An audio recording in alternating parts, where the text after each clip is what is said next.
Hej, tu Sysia, witajcie na kanale Red My Lips Art. Zapraszam Was na moje śmieci. Puste pudełka. To będzie właściwie pierwsze tegoroczne denko. Wprawdzie nagrywałam denko w tym roku, chyba na początku roku, ale to były kosmetyki, które zużyłam jeszcze w ubiegłym roku, jakoś tam wiecie, listopad, grudzień, a to jest takie pierwsze moje tegoroczne zużycie.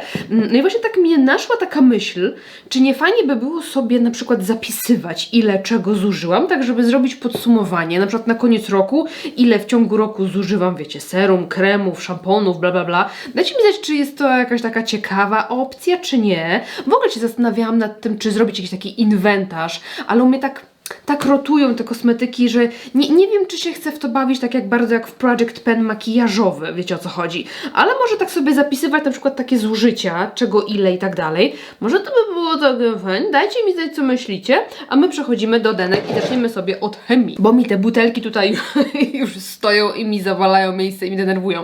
Słuchajcie, kupowałam ostatnio sobie płyny do płukania, ale takie bardziej naturalne, jakieś takie bardziej eko i tak dalej. I tutaj mam płyn do płukania zielko, owocowy, a tutaj mam, co to jest, po prostu bio. Cleaning without compromise. Extra concentrated fabric conditioner lavender. Ja chyba je zamawiałam na drogeria ekologiczna, wyleciało mi z głowy, na Betterland. Tak w zasadzie z myślą o moim Bartku, bo on lubi sobie swoje takie robocze, powiedzmy, ubrania wypłukać w czymś pachnącym, żeby po prostu nie śmierdziały warsztatem samochodowym. I powiem Wam, że bardzo spoko. Kupiłam teraz to zielko w takim dużym 5-litrowym galonie, że tak powiem. Więc mamy duże, ale oba były spoczko. Jeżeli chodzi o właściwości, no te ubrania pachną jak normalnie, jakby po zwykłym takim płynie do płukania. Ten owocowy, bardzo ładny zapach, taki zapach trochę takich owoców jagodowych, coś takiego.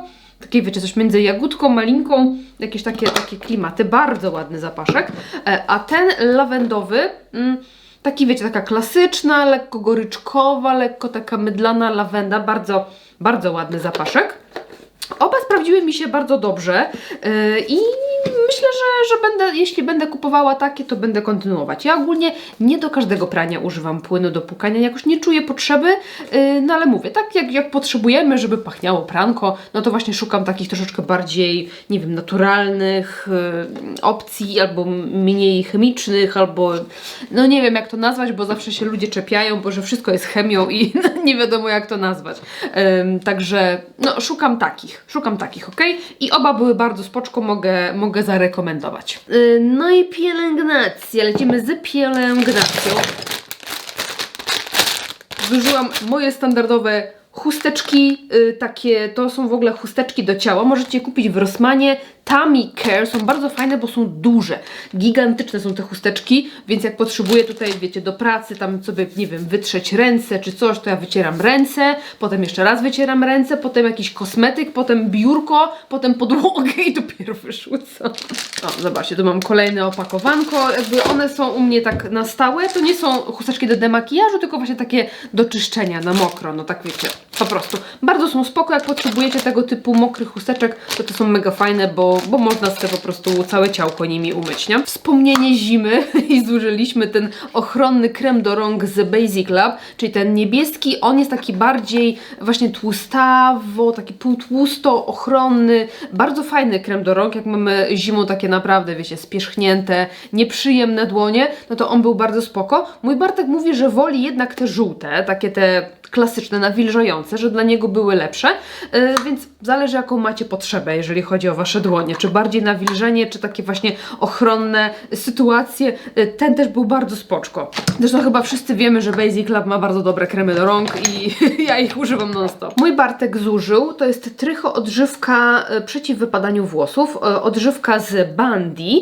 Ja mu kupiłam taki jakby cały zestaw przeciw wypadaniu i tam był i szampon, i tonik, i coś takiego, więc jeżeli chodzi o tą odżywkę, no to Bartek mówił, że spoko, on bardzo miał przyjemne, miękkie włosy po niej. Czy faktycznie jakoś redukowała wypadanie włosów? Ciężko powiedzieć, no bo używane były też inne kosmetyki z tej wiecie, z tej linii, więc nie jestem w stanie zweryfikować, czy faktycznie sama odżywka sama w sobie faktycznie jakoś tam działa na przeciwwypadaniu, no ale ogólnie po stosowaniu tego typu kosmetyków, właśnie jak tam jakiś szampon, odżywka, jakieś tam wcierki czy coś, no to on zauważył, że włosów wypada mu mniej. Czy mu tam odrosło coś tam, to jeszcze ciężko zweryfikować, ale wypada mu mniej włosów, więc tak czy siak warto używać, jeżeli mamy problem z wypadaniem. Zużyłam takie serum w zasadzie na spółkę z mamą, bo mama dostała ode mnie to serum, ale potem coś tam jej się działo z serum, miała jakieś takie problemy, musiała mi niektóre kosmetyki poddawać, bo były zbyt drażniące dla niej.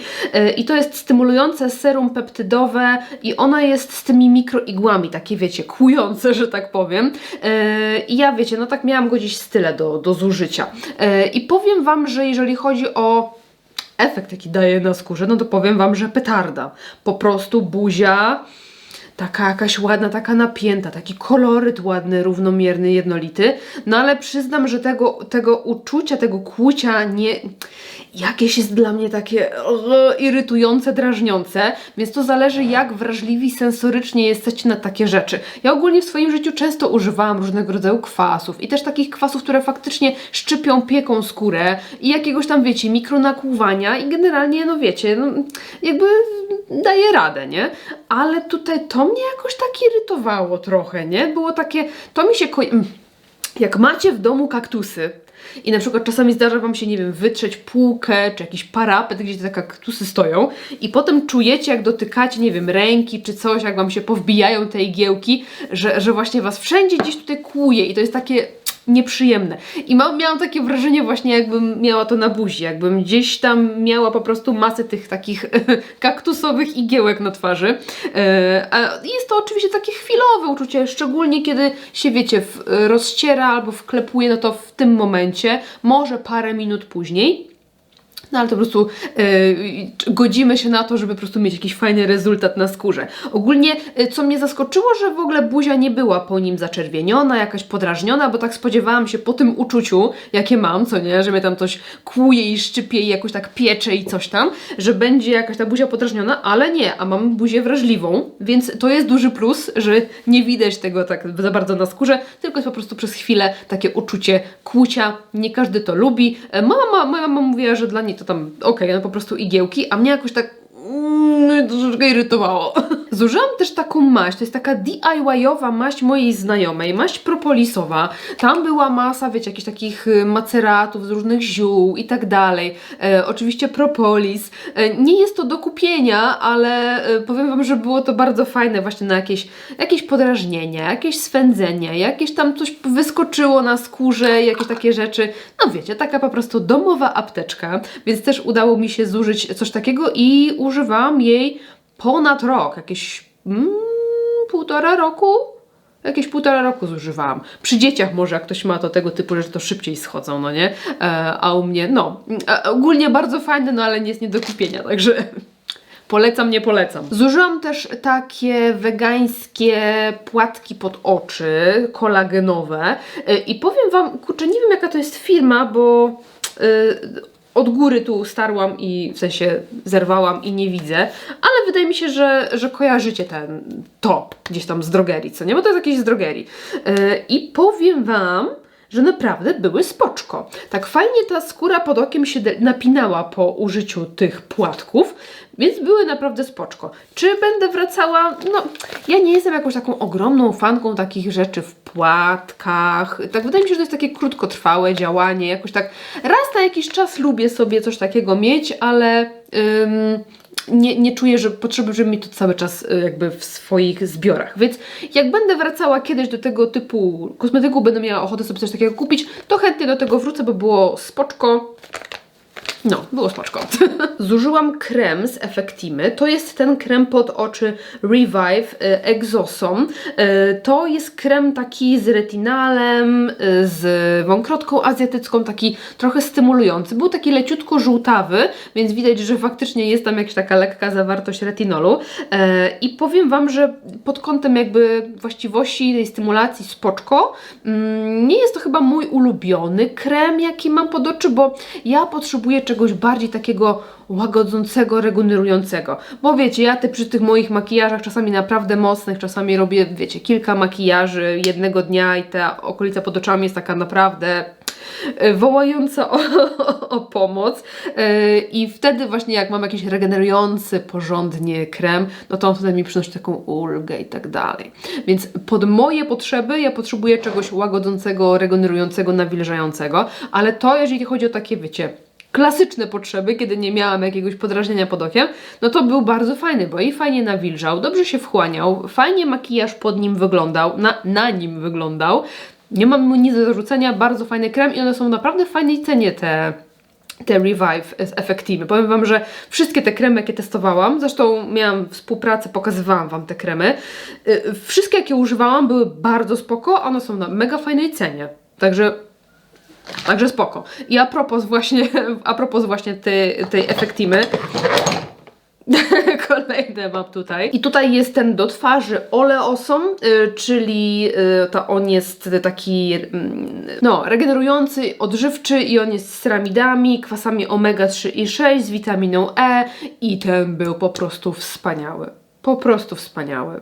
To jest takie przyjemne. Nawet mój Bartek mówił, kurde, ten różowy to jest taki fajny, bardzo mu podpasował, bo on ma skórę suchą i często tak mu się czerwieni. I powiem Wam, że mi też mega on pasował, szczególnie, że jego zużywanie wypadło tak w tym okresie zimowym, gdzie były te mrozy takie i ta bulia tak szalała trochę na tym punkcie i ten mi się genialnie sprawdził. Może przy tłustej cerze w jakieś takie upalne lato może by był już za ciężki, ale nie wiem tego, no tak mogę, wiecie, szukam jakichś minusów, żeby Wam dobrze opowiedzieć o produkcie, żebyście kupili, wiecie, rozsądnie. Mi się wydaje, że spoczko, że normalna cera, dojrzała, mieszana, jakaś tam lekko tłusta, no nie powinny mieć z nim problemu. Dla mnie rewelacyjny krem i na pewno sobie do niego wrócę, bo i mi, i Bartkowi mega pasował. To jest chyba ta kwestia, że po prostu ja uwielbiam ceramidy i takie, wiecie, te składniki takie regenerujące. Moja skóra je uwielbia. I ten chyba moim był takim najulubieńcem z tych wszystkich kremów z Effective. No i właśnie wczoraj zużyłam jeszcze ten nawilżająco liftingujący i to jest hydrosą z 10 różnymi formami kwasu hialuronowego, trechalozą i tripeptydem miedziowym, więc mamy takie właściwości przeciwstarzeniowe, troszkę regenerujące, ale mamy też no właśnie trechalozę i kwas hialuronowy, więc nawilżenie elegancko. Fajny, lekki krem, ale faktycznie dobrze nawilżający, super pod makijaż, bardzo spoczko, pięknie pachnie. No, bardzo fajne są te kremy. Oj, tu mam jeszcze jeden krem z Basic Labu, ten do rąk i tu już jest ten klasyczny, żółty, nawilżający. No i on się, wiecie, on się pojawia tutaj w każdym denku praktycznie, bo one nam schodzą po prostu jak masło, więc no, bardzo dobry krem nawilżający, ale tak dobrze nawilżający, jest taki przyjemny, polecam. Jak nie próbowaliście, szukacie dobrego kremu do rąk, spróbujcie sobie ten z Basic Lab. Ja wiem, że Basic Lab wychodzi szufladami w lodówce, wszędzie widzicie Basic Lab, to jest naprawdę dobre. Oni są tacy popularni, bo to są dobre rzeczy, okej? Ja tak sobie żartuję oczywiście, ale wiecie, czasami się czyta takie opinie, że nie kupię, bo nie wiem, bo marketing mają na przykład nie wiem, za agresywny, ale to są dobre rzeczy, no rozumiem, jak się komuś marketing nie podoba, nie? Ale ja używam, ja kupuję, to ja nie dostałam tego, ja sobie to kupiłam, okej? I a propos Basic Labu, też kupiłam, pierwszą dostałam, tak? Bo jestem na ich liście PR-owej i pierwszą odżywkę dostałam.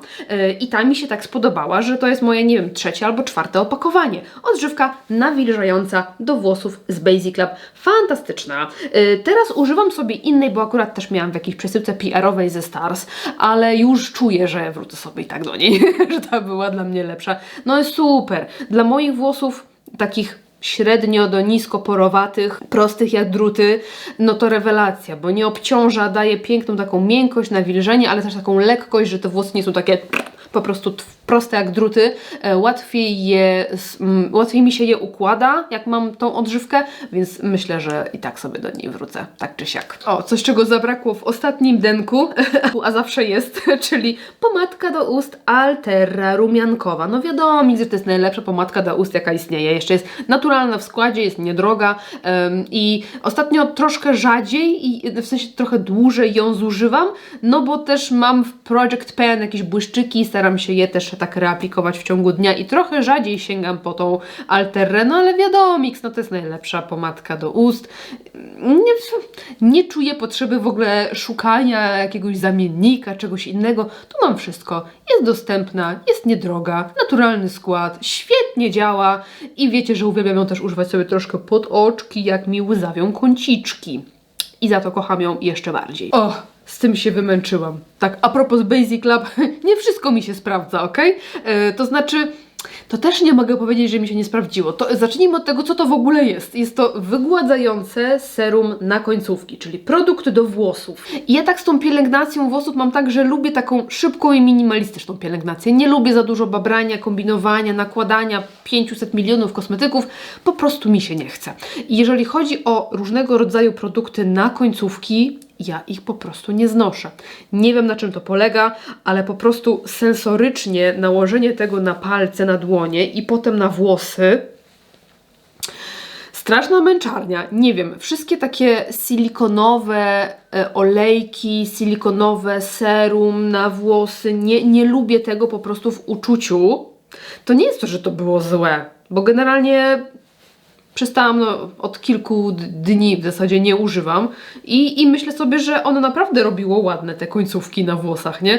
Ale po prostu nie lubię tego uczucia na palcach, jakoś te silikonowe, a zwykłe olejki za to, bo mogą być, wiecie, sera silikonowe, w sensie takie olejki, takie bardziej silikonowe, a mogą być olejki olejkowe z olejami. No to te olejki olejkowe z olejami zawsze mi zrobią po prostu smalec na włosach. Jakbym malutko nie użyła, zawsze po prostu jest smalczydło. Moje włosy nienawidzą olejów. Nie, nic takiego, więc takie bardziej silikonowe formuły lepiej się sprawdzają, ale no nie wiem, jak za dużo go użyłam, to też mi się tam troszkę było tłustawe, bo tu jest jakieś tam 2% oleju abisynickiego, ale no nie wrócę do tego, bo ja nie lubię tego typu kosmetyków po prostu. Jakoś mnie denerwują i nie jest to dla mnie przyjemne. I mi się wydawało, no dobra, to zużyję, bo zwykle jak dostaję tam czasami w jakichś przesyłkach PR-owych tego typu rzeczy, to ja tam wiecie, mamie dam, komuś tam, nie? A to mówię, 15 ml dam radę. Słuchajcie, ja to nie wiem, nie wiem ile ja to miałam. Z 1,5 roku, z 2 lata? Nie, to po prostu jest produkt nie dla mnie. Nie uważam, że jest zły, ale ja nie lubię i na pewno nie kupię ponownie. Zimna już. A propos włosów, to zużyłam również wcierkę trychologiczną z Bosco. To jest ten trychohydrator, nawilżająca wcierka do wrażliwej skóry głowy. No fajnie mi się sprawdzała. Właśnie pod kątem tej pielęgnacji włosów to u mnie, wiecie, szampon, odżywka i wcierka. No czasami mi się nie chce, nie? Ale wcierki robią u mnie robotę, bo ja mam tłustą, przetłuszczającą się skórę głowy, ale też wrażliwą. Ja się potrafię podrapać i ja czuję, że mnie zaczyna, wiecie, szczypać piec albo swędzić w tym miejscu, nie?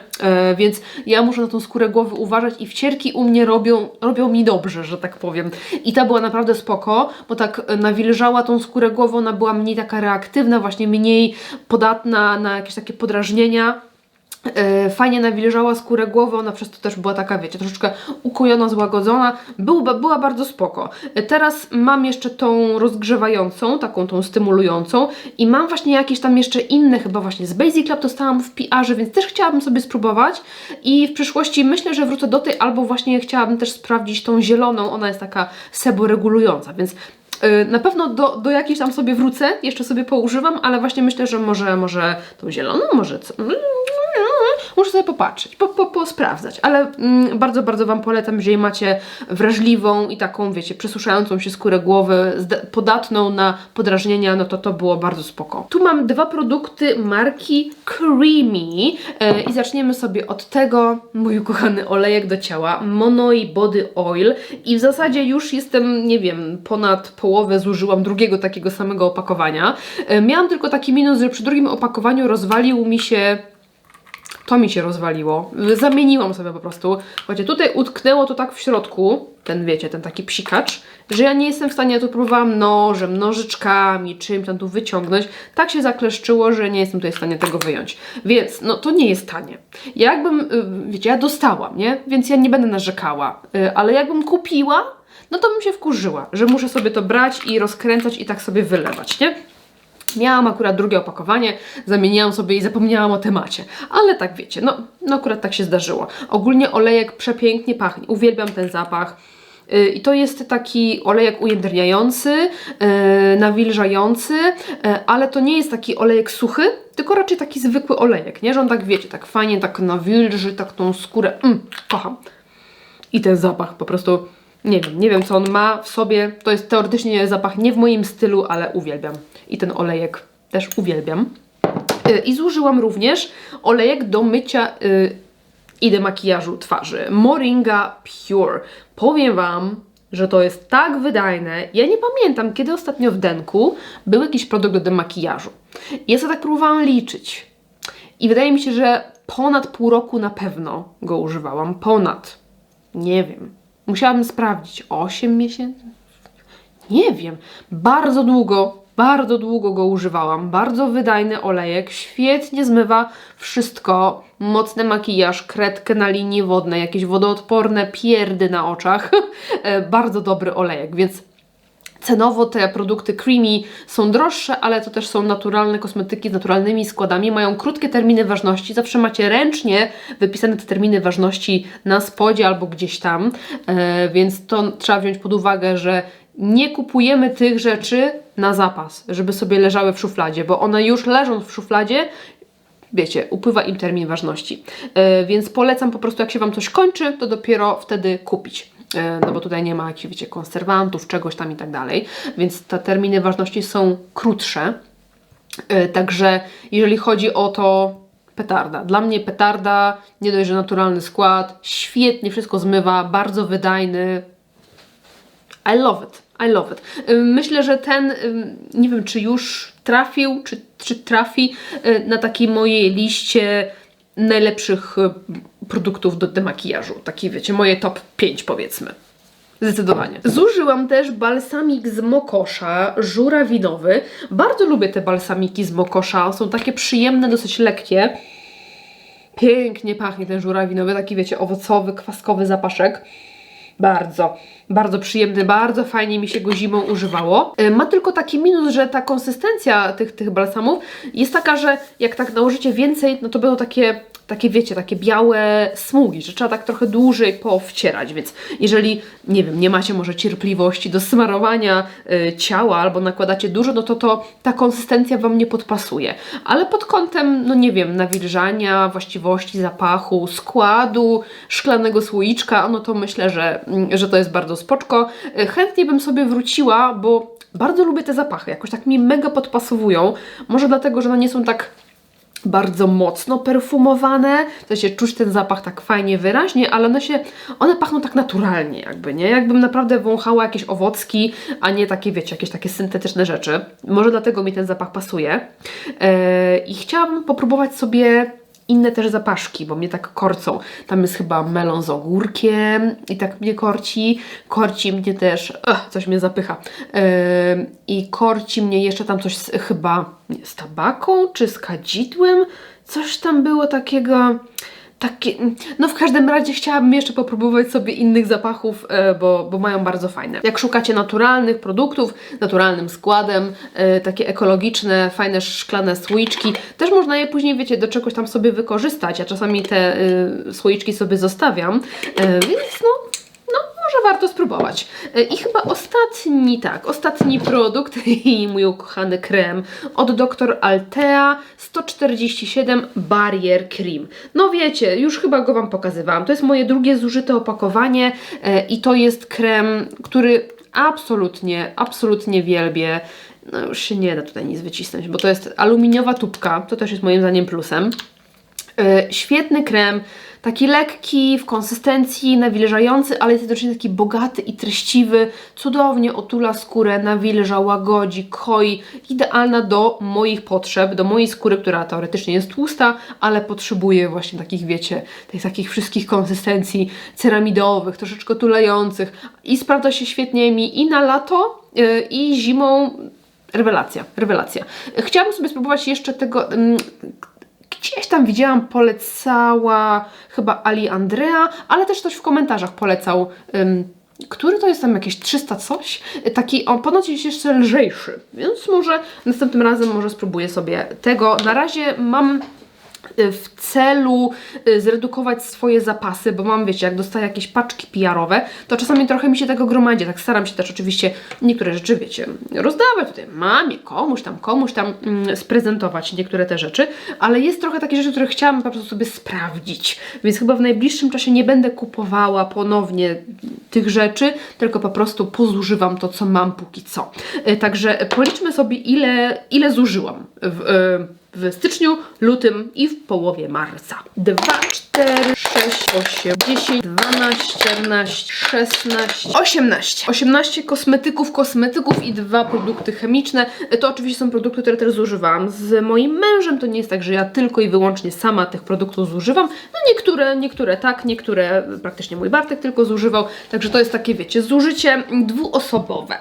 Dajcie mi znać, czy chcielibyście pod koniec roku zobaczyć takie podsumowanie, ile kosmetyków zużywamy razem z Bartkiem. Czy miałoby to dla Was jakiś walor, czegoś, no nie, czy by było to po prostu dla Was interesujące, po prostu, bez kręcenia, po prostu, czy to jest ciekawe, czy nie, czy warto, czy nie warto.